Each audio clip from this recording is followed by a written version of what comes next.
पूर्व मुख्यमंत्री भूपिंदर हुड्डा की पीसी। पूर्व मुख्यमंत्री हुड्डा ने आरोप लगाया है कि बरसात में हरियाणा में ज्यादा नुकसान होने का एक बड़ा कारण ड्रेन्स की सफाई न होना है। उन्होंने सरकार द्वारा फसलों के नुकसान के लिए तय किए गए मुआवजे की राशि को किसानों के साथ मजाक बताया। हुड्डा ने मांग की कि 70,000 रुपए प्रति एक टन मुआवजा दिया जाए। उन्होंने क्षतिपूर्ति पोर्टल को किसान के लिए परेशानी बताया। पूर्व मुख्यमंत्री भूपिंदर सिंह हुड्डा ने यह आरोप भी दोहराया कि भाजपा सरकार ने चुनाव के समय वोट लेने के लिए लाखों लोगों के राशन कार्ड बना दिए थे, जो चुनाव के बाद काट दिए गए। हुड्डा ने कहा कि प्रधानमंत्री को हरियाणा में भी आना चाहिए था। उन्होंने प्रदेश को बाढ़ग्रस्त प्रदेश घोषित करने और हरियाणा को विशेष पैकेज देने की मांग भी की। किसानों की खराब फसलों का हर्जना भरने से इनकार कर रही बीमा कंपनियों पर भी पूर्व मुख्यमंत्री हुड्डा ने गलत बताया। उन्होंने प्रदेश में अवैध खनन होने का आरोप भी लगाया। उन्होंने यह भी कहा कि बरसात से पहले फ्लड कंट्रोल की बैठक भी नहीं की सरकार ने। सरकार द्वारा स्वच्छता अभियान चलाए जाने पर हुड्डा ने कहा कि सरकार को 11 साल बाद यह याद आया है कि हरियाणा को स्वच्छता की जरूरत है। HSVP पर आरोप लगाया कि विभाग प्रॉपर्टी डीलर का काम कर रहा है। पूर्व मुख्यमंत्री ने सरकार द्वारा शुरू किए गए सेवा पखवाड़ा को लेकर दिया बयान। हुड्डा ने कहा कि भ्रष्टाचार और तेजी से बढ़ रहा है। राहुल गांधी के बाढ़ के समय विदेश जाने पर हुड्डा ने कहा कि प्रधानमंत्री रोज बाहर जा रहे हैं। उन्होंने कहा कि राहुल गांधी काम से विदेश गए होंगे। धर्मांतरण कानून के तहत नूंह में पहली गिरफ्तारी होने पर हुड्डा ने कहा कि यह देश सभी धर्मों का है।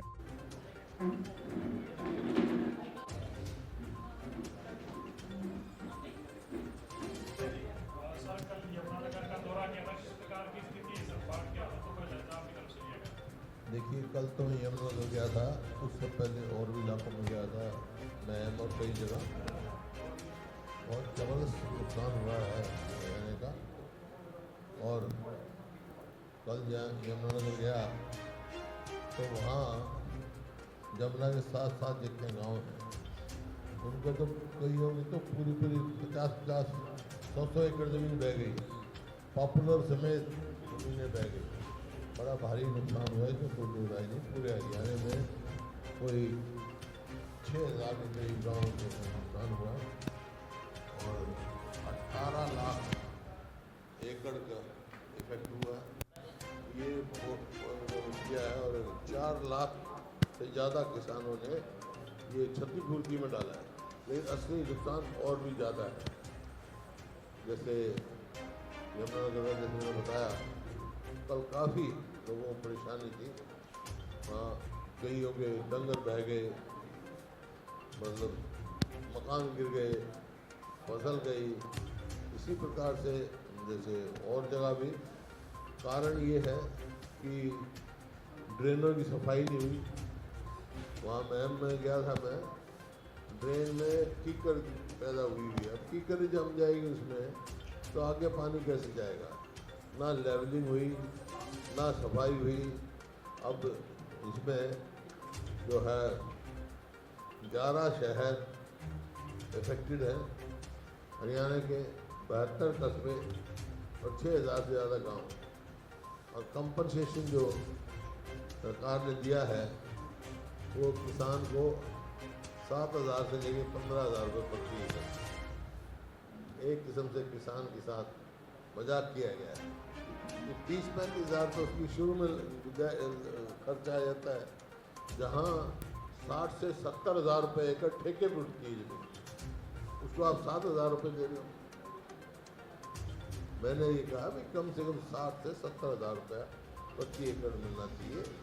और जो मकान गिरे हैं उनका मकानों का, जानवरों का, जो जानवर बहे हैं, पूरा करना चाहिए। अरे क्षतिपूर्ति पोर्टल क्या भाई, ये मेरी समझ से बाहर है।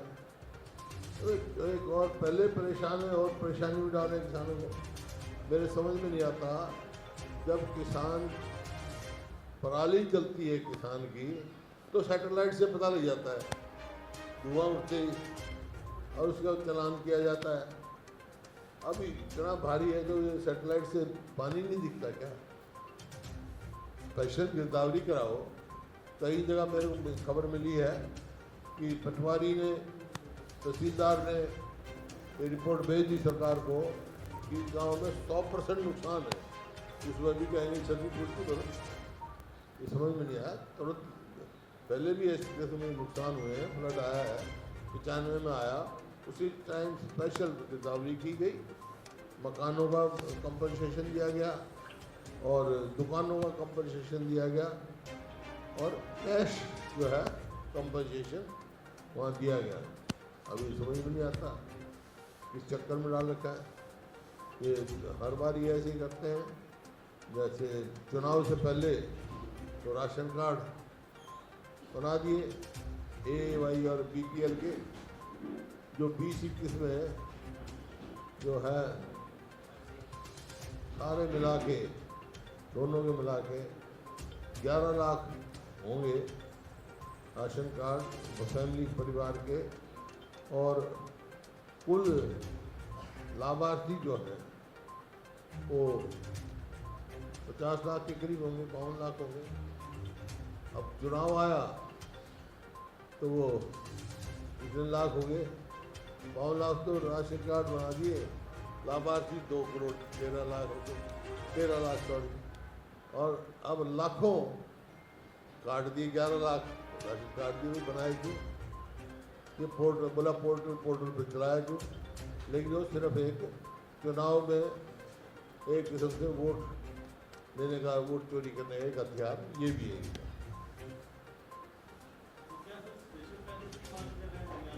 बिल्कुल देखे, अब प्रधानमंत्री जी पंजाब गए, हिमाचल गए, उत्तराखंड को दे दिया, यहाँ कुछ नहीं दिया। ये किसकी कमजोरी है? ये हरियाणा सरकार की कमजोरी है। प्रधानमंत्री जी को और कृषि मंत्री जी को यहाँ आना चाहिए था। वो दिखाते कितना नुकसान हुआ है, ताकि स्पेशल पैकेज हरियाणा को मिले और भी कंपनसेशन दे रहे हैं, वो एडवांस कंपनसेशन देना चाहिए। ये एक किस्म से मजाक नहीं करना चाहिए। बिल्कुल बिल्कुल। आज जब आप देख रहे हो 18 लाख एकड़ जमीन, जब क्लेम क्षतिपूर्ति में आ गए 4 लाख तो पास हो गए, 7-6 हज़ार से ऊपर गाँव में हुआ है, 72 कस्बे में है, 11 शहरों में है। अब भी बाढ़ग्रस्त नहीं होगा तो बाढ़ग्रस्त कब डिक्लेयर होगा?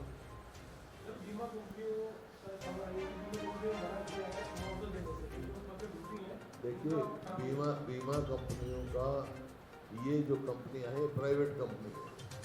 मैं बार बार ये कह चुका हूँ, प्रधानमंत्री बीमा योजना बिल्कुल फेल है, केवल कंपनियों के मुनाफे के लिए, किसान को नहीं। अब कह दिया जो धान पानी में डूब के उसकी कंपनसेशन नहीं देंगे, हम मना कर दिया उन्होंने। और ये ऐसे ही किया जैसे 2022-23 में तो शायद जो कंपनसेशन दिया था, आया था वो 23-24 में तो कंपनसेशन आया 2,500 करोड़ के करीब। और अब वो तो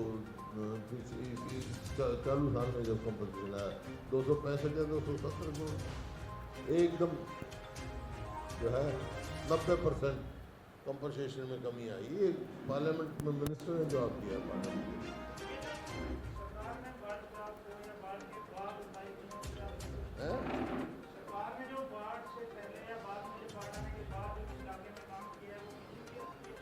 पहले जो करना चाहिए था नहीं किया, और अब बाद में सुस्त काम किया है। अब पहले करना चाहिए था, अगर इलीगल माइनिंग रोड देखते तो ये यमुना साइड के साथ ही नहीं आता, और अंदर जो पानी है वो ड्रेन पहले साफ कर देते और सब सीवरेज शहरों का साफ कर देते तो नहीं होता।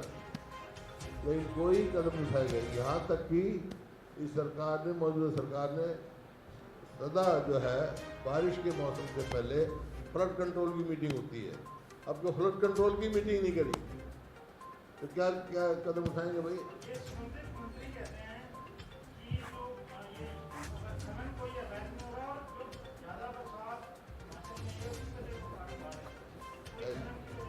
ऐसा है, खनन नहीं है तो हाईकोर्ट कह रहा है 100 फुट तक खोद दिया, 3 फुट जो स्टैक होनी चाहिए और 100 फुट तक खोद दिया। और अवैध खनन क्या होता है भाई?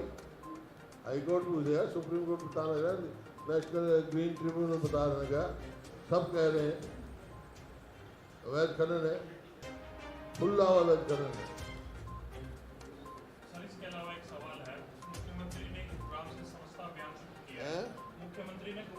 व्यवस्था अभियान शुरू किया है और साथ साथ नगर निगमों की तरफ से भी एक नोटिस जारी किया गया है कि तमाम जो प्लाटों पे कूड़ा पड़ा है वो प्लाट धारक उसको साफ करें, नहीं तो उन पर पेनल्टी लगाई जाएगी। कैसे देखते थे? ये देखें 11 साल के बाद इनको लिखा है कि अब हरियाणा जो है स्वच्छ नहीं है, 11 साल के बाद नज़र आया। और जो प्लॉटों की बात कह रहे हो, मतलब अब ऐसा स्थिति कर दी है कि जो ये हुड्डा का नाम बदल के क्या कर दिया है, HSVP, वो प्रॉपर्टी डीलर बने, खुद प्रॉपर्टी डीलर बन रहे हैं, समझ से बाहर है। गरीब आदमी तो वैसे ही पहले बाहर कर दिया। ये जो बना था, हुड्डा पहले बना था, वो नो प्रॉफिट नो लॉस के लिए बना था, और इसलिए बना था कि मिडिल क्लास को, गरीब आदमी को उचित रेट पे प्लॉट मिल जाए और फिर इलीगल कॉलोनाइजेशन ना हो। ये अब ये मुनाफाखोरी में चले, मतलब लॉटरी से निकालते थे, वो सिस्टम ही बंद कर दिया। ऑक्शन करते हैं, ऑक्शन सिर्फ प्रॉपर्टी डीलर देते हैं, वो भी अगर 40 प्लॉट हैं, 7 की एक बार करेंगे, 8 की एक बार करेंगे, 5 की एक बार करेंगे, ताकि वो नंबर ना पड़े, ऑक्शन लें। और वो इतने महंगे दे रहे हैं। अभी बैठे थे पंचकुला का, वो बता रहा था 200 गज का जो 25,000 रुपये कभी लिया था प्लॉट, 4.5 करोड़ का है। तो इतने महंगे हैं, आम आदमी के इससे बहुत से बाहर है। इसी प्रकार से जो ये काम कर रहे हैं, भाई ढेर तो गंदगी के लगवा दिए तुमने, साफ करे नहीं, प्लॉट होल्डर को जुर्माना की बात कह रहे हैं।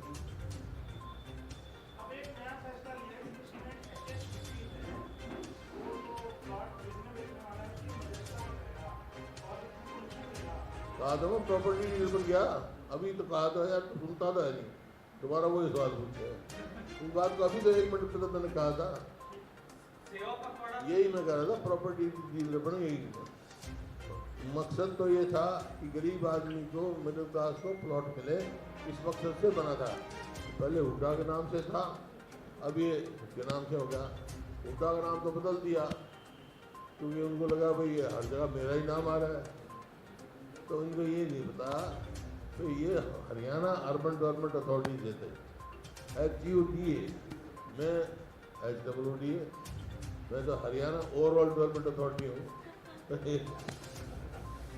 सेवा पखवाड़ा भी शुरू करा है सरकार ने, अब सेवा पखवाड़ा भी शुरू करा है, सारे डिपार्टमेंट जो है सेवा में जुट गए हैं, तो जनता की सारे जो काम रुके हुए थे या उनको सुचारू रूप से तेजी लाएं, इसका सेवा पखवाड़ा नाम देके काम। हाँ, भ्रष्टाचार और तेजी से बढ़ाए।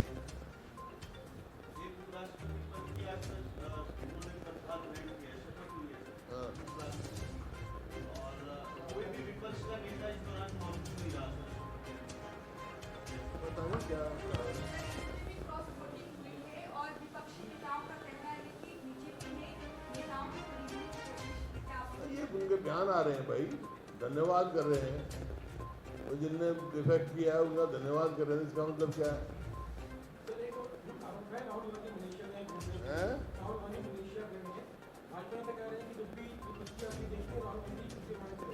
क्या कहे?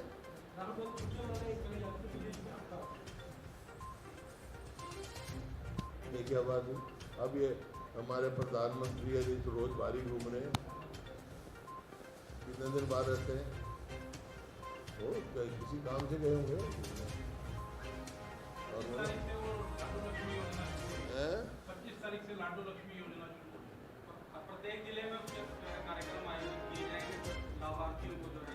कितने लाभार्थी होंगे और जो वंचित होंगे उनका क्या होगा? इनका घोषणा पत्र देखो, उसमें क्या लिखा हुआ है? उसमें लिखा है सारी महिलाओं को है। और ये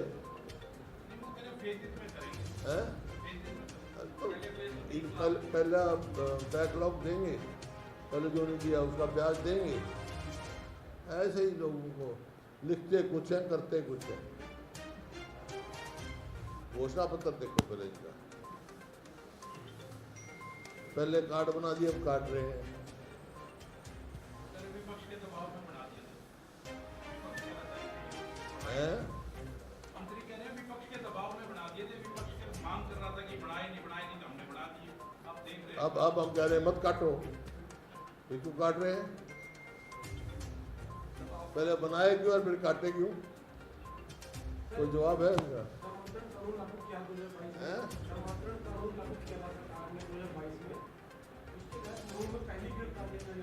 समझा नहीं मैं क्या? धर्मांतरण कानून क्या है? क्या है वो? हैं? धर्म? अच्छा, धर्मांतर है। जलमंत्र कह रहा है, एक धर्मांतर कह रहा है। धर्मांतर हैं? सिर्फ ये तो इनका वोट लेने का वो है नहीं, सबका अपनी अपनी आस्था है। ये देश सारे धर्मों का है, हिंदू मुस्लिम सिख ईसाई सबका है। सब ने आज़ादी की लड़ाई लड़ी है और सब इकट्ठे रहेंगे, प्यार से रहेंगे तो देश हमारा आगे जाएगा।